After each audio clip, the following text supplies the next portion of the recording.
Hello friends, welcome to Creative Medicine.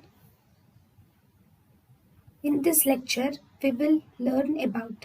Hello friends, let us now learn some important points about mineralocorticoid excess. So mineralocorticoid excess can occur due to three causes. So mineralocorticoids are aldosterone which is produced from adrenal gland.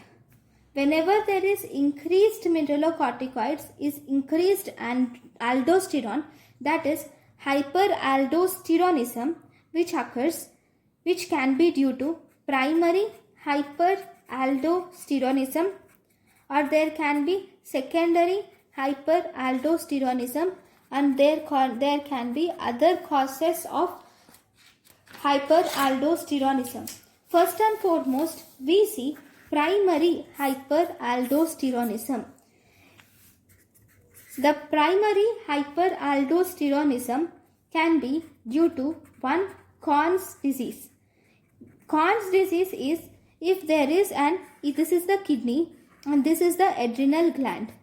The adrenal adenoma. If the adrenal adenoma produces increased aldosterone, then we call it as Conn's disease. Conn's disease is presence of adrenal adenoma resulting in increased aldosterone production or hyperaldosteronism is called as Conn's disease.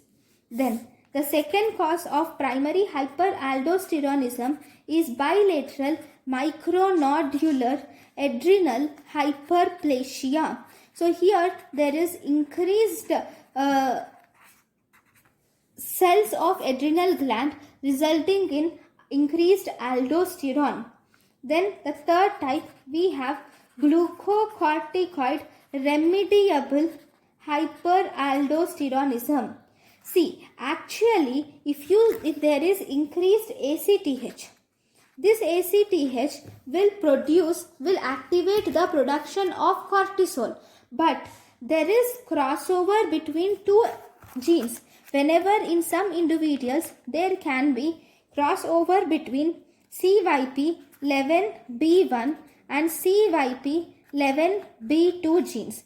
Whenever there is cross reaction or crossover, it is crossover.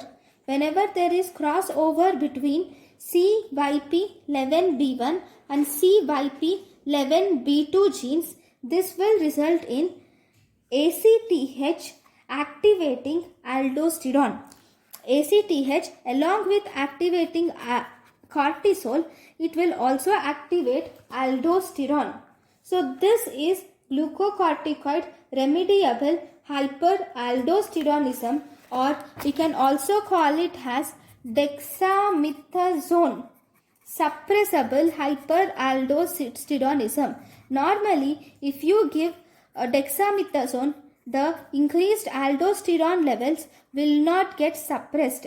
But here in this glucocorticoid remediable hyperaldosteronism, the dexamethasone levels get suppressed, and this is called as in this glucocorticoid remediable hyperaldosteronism, if we give dexamethasone, this will inhibit ACTH, which will in turn decrease aldosterone levels. This is a unique condition, right? Next, these are the causes of primary hyperaldosteronism. Then we have secondary hyperaldosteronism. In secondary hyperaldosteronism, the main problem is inadequate renal perfusion. Whatever the cause is, the blood flow to the kidney has been decreased. It can be by diuretic therapy, where the blood volume becomes decreased, or congestive heart failure, or there can be liver failure, or there can be nephrotic syndrome.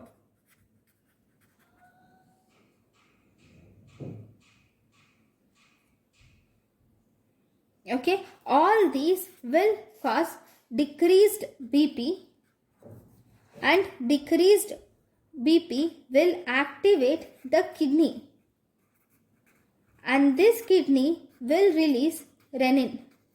This renin will activate the conversion of angiotensinogen to angiotensin 1.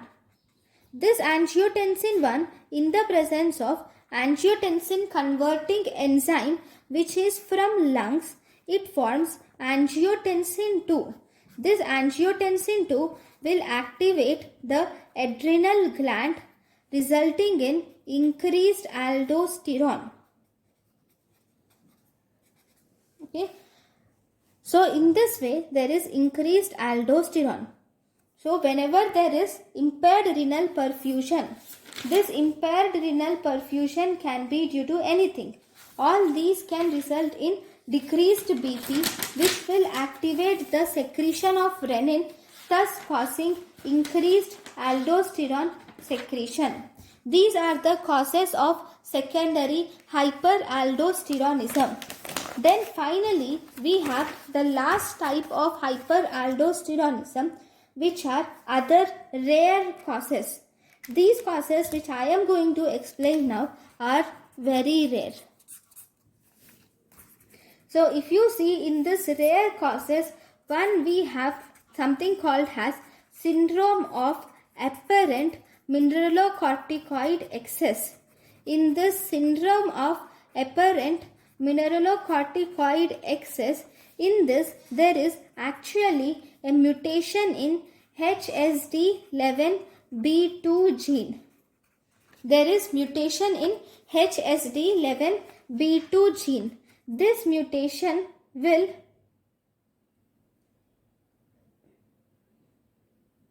prevent the conversion of cortisol to cortisone. Okay, normally cortisol is converted to cortisone by this gene, but because of this mutation, this cortisol is not converted to cortisone, and as a result there is increased cortisol. This cortisol will activate mineralocorticoid receptor. Mind it, it is not a hyperaldosteronism. Here there is no increase in aldosterone. There is no aldosterone at all, but the cortisol has some action on mineralocorticoid receptor. Thus, this cortisol will mimic aldosterone action, resulting in mineralocorticoid action or excess. Right? Then, second,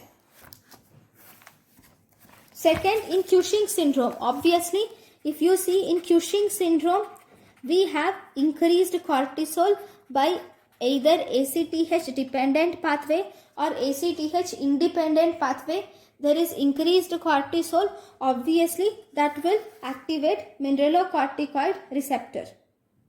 Second, if there is glucocorticoid receptor resistance. See, actually this cortisol has to activate the glucocorticoid receptor.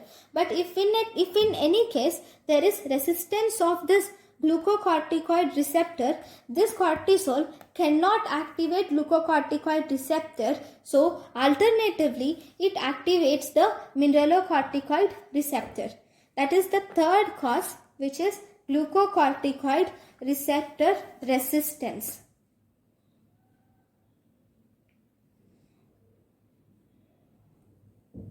Then we have the fourth cause, which is congenital adrenal hyperplasia.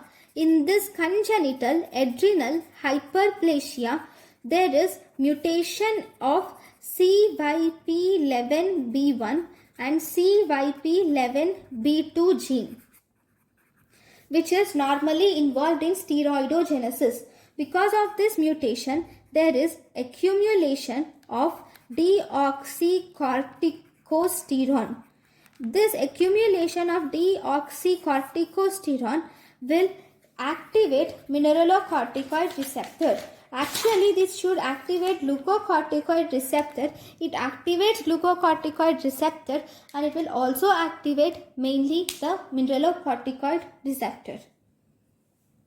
Then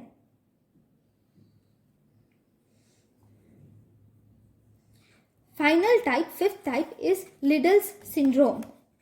Okay, in this Lidl syndrome, we have a mutant epithelial sodium channel alpha and beta subunit mutation. There is mutation of epithelial sodium channel of alpha and beta subunit. So as a result, the membrane, this epithelial sodium channel membrane is open for longer time. Because it is open for longer time, this will cause increased mineralocorticoid activity. Mind it, here there is no increase in mineralocorticoid enzyme. Here or hormone, there is no increase in mineralocorticoid hormone. But here the main defect is in excess opening or prolonged opening of these channels, resulting in sodium influx and water influx and potassium efflux, resulting in mineralocorticoid activity. So these are the different causes of hyperaldosteronism. Thank you guys for watching my lecture. Thank you. Thank you and thank you for watching.